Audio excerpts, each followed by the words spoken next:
Hi everybody, today I'd like to talk about what got me started doing what I'm doing, and the reason that this video has been delayed and that my voice sounds the way it does is because I've got some detox going on and it's been absolutely brutal this time.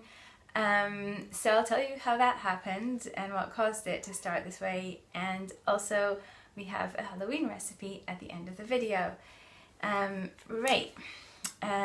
Evanswitches news. I have just submitted the finale for editorial, so we're actually done 6 books, all connected. I can't believe I did something like this in my life, where it's intermixed and it's different genres within fantasy, and when you reach the end it links back to the beginning. So I'm quite proud of myself. I wrote quite an email to my editor when I sent it about how excited I am about this journey, and of course I have a lot of ideas for about 13 more books that would relate to it, but the core series is complete. We're launching February 1st, and of course I'll let you know all about it and all the launch bonuses. And there's 2 free books, short stories, coming up January 18th, and that would be for subscribers. I will tell you all about that too. So I guess we'll start with why I sound like this. And as you know, I have a big thing for hiking, and I thought that since it's getting quite wintry, which is why we don't have a lot of light today, so I hope you see me well, I would do one last hike, and boy was that a last hike. So I started off with the map did not look like reality. Things have kind of had an overgrowth, and found myself getting lost in this field. Turns out that my waterproof shoes were not waterproof anymore, and I discovered that right after I got out of the field, and my GPS just shut down and my phone died of heat, and then I had to cut the hike short because things kept getting worse and worse, and I just needed to go home and stop it. So that was really the last hike of this season, and 2 days later I had a fever, and here we are. So I was doing some things to get a detox going.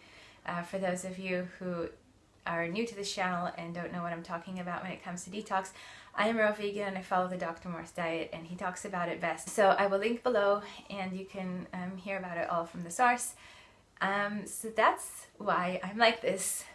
And this is actually the second time I'm shooting this video, because I did one yesterday just in case I'll be dead. And now we get to the story of how I started this series. So it actually was something I didn't plan. This is 15 years ago. I was in my mid-20s, and I really liked Arthurian legends. And I thought it would be really nice to write a story that starts with the previous generation and kind of links into Arthur, and so start with the Pendragon generation. And I just wrote them. I just wrote 3 of them, and I think somewhere along the way of trying to find an agent and trying to find a publisher, I kind of lost faith in them, and I'm very glad I did. And so we're back to hiking, where the magic happens. A few years ago, when I just got to Scotland, there was a place I kept seeing on the train, and there were people like hiking there, and I thought, oh, I really want to go, I really want to go. So one day I decided I'm just going to go. And I went, and it was really at the southern end of Scotland, and basically I found myself in the middle of nowhere with nothing but the ocean and the mud, and like this farm's hardly any sheep, everything's like moss and growth, and it's quite dark. And then I saw this. Indeed. And I thought, wow, I found my home. And I kept going, and there was this house, and it was this old abandoned place. There's quite a lot of those here and in Northern Ireland. Oh, that was once I went there just for a couple of days, and I was hiking on the coast, and there was an Irish castle, which is like a Scottish castle, which basically means it has 2 walls, and it was about the size of a small room.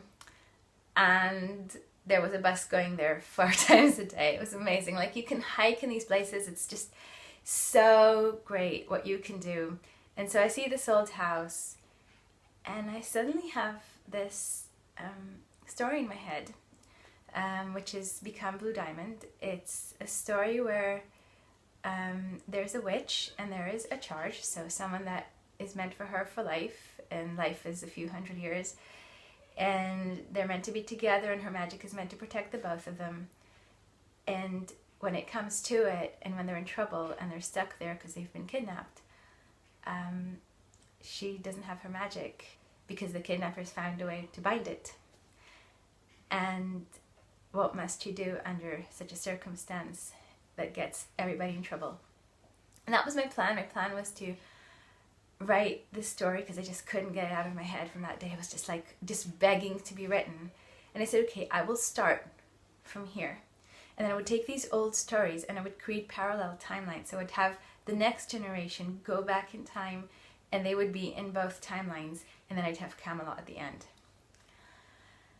And then something happened. I had this dream that these would one day be made into movies, and I said, well, I want to know exactly what that entails. And I went to our friend Pavel and I said, hi Pavel. He was directing commercials, and I said, I don't know anything. What do I need to know? How do I learn? Because I don't want to go through, like, I'm completely disinterested in going to an agent, then getting to a publisher, then getting all the way down, and then getting back to that, like, other industry, which is the movie industry, and going back all the way up until I reach somebody. I'm like, how do we cut this short? How do I get to talk to people who actually do the thing? And he gave me a few ideas and some advice, and one of them was to go to the Glasgow Film Festival as a delegate. And he sat there with a couple of producers, and one thing became very clear to me very early on, which is that there's a huge barrier to entry because of the cost of special effects when you do fantasy. Because all that magic and all that epicness does cost a lot of money. And then there was a panel on the last day. And in that panel, there were both film producers, agents, and people who did adaptation. Not specifically of fantasy, actually non-fantasies, that was the catch. Because someone asked the question and they said, well, the agent said, we don't even represent fantasy anymore. And then it all kind of, made my head go up. Aha! So they're not doing fantasy anymore because they get the biggest money when a book goes into film adaptation or a series adaptation. Which means they're not even going to represent fantasy to publishers because there's no point, because they're not going to go there. Which means that I have a hungry market. And that's when I decided I would go self-published. I already did this before with the cookbooks, and I thought, okay, what I'm going to do, I'm going to take Blue Diamond, which was that book, and I'm going to make it number 4 and start again from the other ones. And as I went along, I heard more and more people in fantasy going self-published and not traditional. If you look at urban fantasy nowadays, the research is like everybody except for, I think, one is self-published. And it's a trend that's been growing, and I just knew that that is it. This is going to be my road, and it's been an exciting road so far. I've spent the last few months just relearning the internet. A lot of things have changed, and it's been marvelous, and I absolutely love every day of my new job. I gotta say, I'm being challenged to extremities, and it's wonderful, and I love it. And I love how the changes that I made to the series make it work. The cross genre of having everything also urban fantasy, but then having that second plot line going under that and going back into the Camelot stories. And I absolutely love doing it. A lot of times hiking did actually get me there. Like, there was one time I went to visit a very famous castle in Scotland where they filmed Outlander, and they filmed the Monty Python Knights of the Round Table. And after that I did this hike, and I was in there, I was inside the character, and I was seeing the conversation with Merlin, which was the basis of Merlin's greed, what he believed, why he did things the way he did, how he influenced the whole world. And in that, I just, this is what inspires me. I somehow go into nature and just like this beautiful magical world comes to life.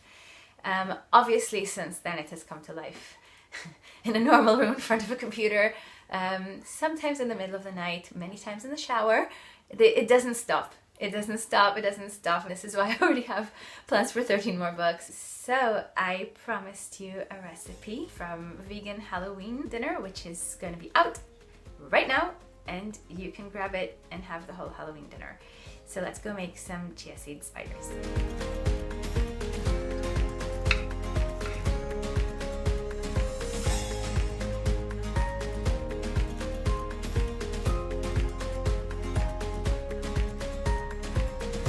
Well, it's something personal to share. I am Israeli. You know what's going on. I am so sorry to anyone on either side that's losing anyone. Like, war is not right on any side. There's no justification whatsoever. Nobody should die. Nobody should be kidnapped. This is horrible. And my nights, I sometimes just cry for these kids.